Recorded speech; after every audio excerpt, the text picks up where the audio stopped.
একবার এক ব্যক্তি অনেক পাপ করার পর আল্লাহর কাছে তওবা করার জন্য মনস্থির করল।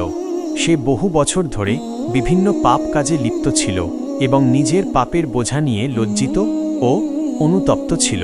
তার মনে এই ধারণা ছিল যে তার এত পাপের পর আল্লাহ তাকে আর ক্ষমা করবেন না।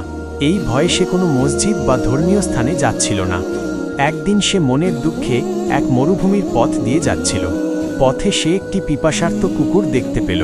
কুকুরটি ক্লান্ত হয়ে জিহ্বা বের করে হাঁপাচ্ছিল এবং তৃষ্ণায় ছটফট করছিল। লোকটি কুকুরটির করুণ অবস্থা দেখে ব্যথিত হল।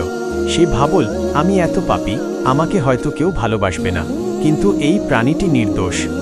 লোকটি দেখল কাছেই একটি কূপ আছে, কিন্তু সেই কূপে নামার জন্য কোনো দড়ি বা বালতি নেই।